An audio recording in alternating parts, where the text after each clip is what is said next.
Hey guys, today I thought we would cover some blackout preparedness. Now, I know that there are places that have blackouts currently here in the US, um, but what I'm going to cover is more of a long term blackout preparedness. And today we're just going to be talking about the water supply because, if the power goes out, the grid goes down, there's going to be issues with the water supply. Um, Public water is supplied by towers in most places. So you want to make sure your bathtubs and your sinks are clean. And then you want to fill those up with water because, yes, stores might have a supply of water, but everybody's going to run out and they're going to stock up. And that supply isn't going to last very long. Even if they have like a really big supply, you might make it a week or two, but if this is an extended blackout, you're not going to make it very long. So fill up your bathtubs, fill up your sinks, fill up any clean containers you have with water, and do it quickly.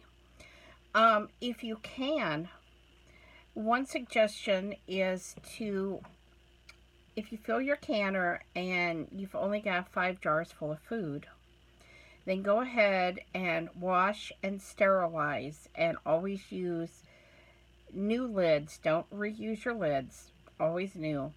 And then fill up your canning jars with water. Clean water, distilled water, filtered water is always best, but if you don't have a choice, go ahead and fill them with tap water because some water supply is better than none. And then put those in your canner along with whatever else you're putting in, and just can them same time as whatever you're putting in. It's just water. It's not going to hurt it, but that will give you a clean, sealed supply of water that you can put in your pantry to have on hand. And then, of course, if you end up needing those canning jars, you can always, dump the water out, use it for something, use it for your pets, use it to drink, use it for whatever. But if you don't need it, then you have it in case of an emergency. If you're already off of the permanent water supply, the municipal supply, then you might have permanent storage tanks in place already. These are called cisterns. Even if you're on public water, getting some of these in place is not a bad idea at all because, like I said, you can always use that water, and you should rotate the water out ideally so that it doesn't get stale and stagnant. But always having some extra water on hand is always a good idea. You can also consider collecting rainwater. Now, you want to be sure that wherever your rainwater is coming from, that there's nothing the rainwater is picking up, like chemicals and stuff that could be harmful. So, rainwater is also good to use even if you're, not having a power outage. We collect rainwater and we use it to water our plants with because the rainwater is so much better than, using the city water. We used to have a well here, and the water company was put in right next door, and that drained our well. And so we're on city water now, but we collect rainwater anyway because it's free. And like I said, it's better for the plants and it doesn't run our water bill up. So you also need to think about your livestock if you have livestock because they're going to need water too, just like any domesticated animals that you have, like dogs or cats.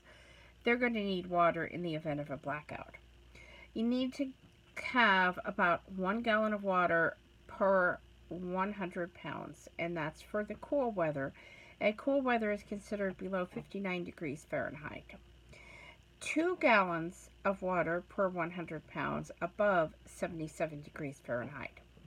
And I'm going to tell you, I had a small horse, and we would fill her big trough maybe every 2 to 3 days. So she really drank a lot of water. So did the goats. One option is, and again, you need to make sure that the rainwater you're collecting is clean or have some way to filter it.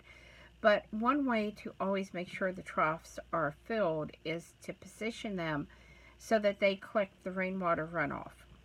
Now, of course, you're not going to collect enough rainwater to always keep the troughs filled, but that's one way to kind of offset filling your troughs with your well water or your city water. And it's a good way to make sure that in the event of an outage, that you're still going to have some water, because unless it's a drought, you get rain on a pretty regular basis. Most of us do in the summer. Now, I know those of you that live in drought conditions don't, so this may not work as well for you, but it's an idea that you can try, and it would certainly help from hauling all that water, because I know hauling 5 gallons of buckets of water to fill troughs is just not a fun thing to do. So, you also might want to be prepared to purify your rainwater during an outage. You could do this in a lot of ways, because of course if you have an outage, you're not going to be able to use your electric stove. Will you be able to use a gas stove? Probably not. Maybe, but probably not. So there are a number of ways that you can purify water. You can get a water purification filter. You can get water purification tablets. You can get a solar water heater. And I'm not talking about the great big ones that heat the water for your house. I'm talking about, they have small ones that look like thermoses, and they take about a day. So you're not going to really do a lot with that.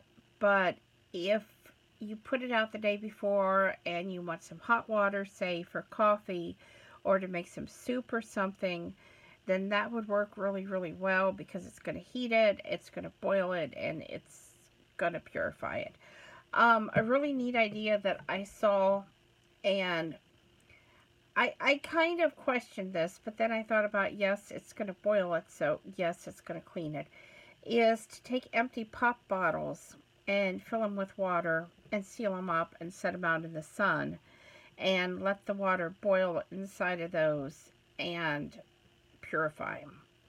So if you have a still, you could use it, say, over an open fire. You could use it over a barbecue grill. But then you could also just put a pan and heat the water up and bring it to a boil over an open fire, or even over a barbecue grill.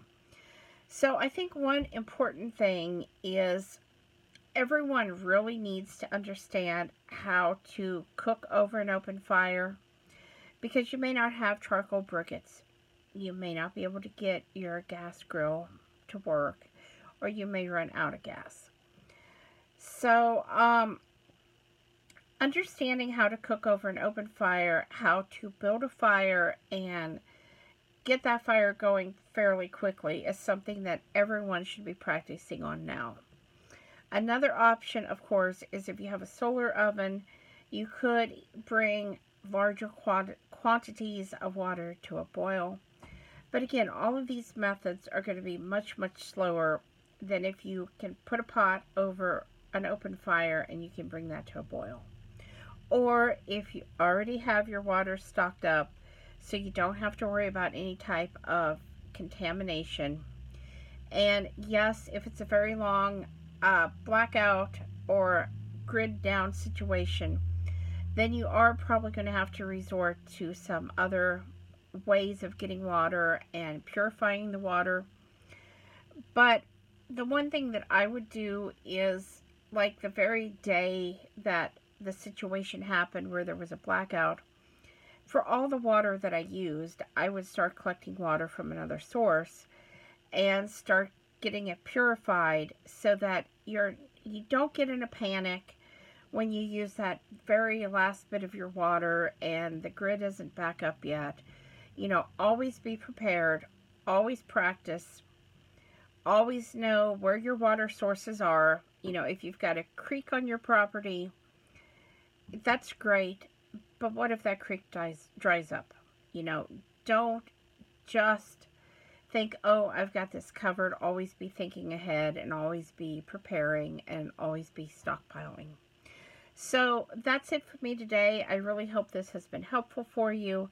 I hope you will subscribe. We are trying to reach 10,000 subscribers and we can use all the help we can get.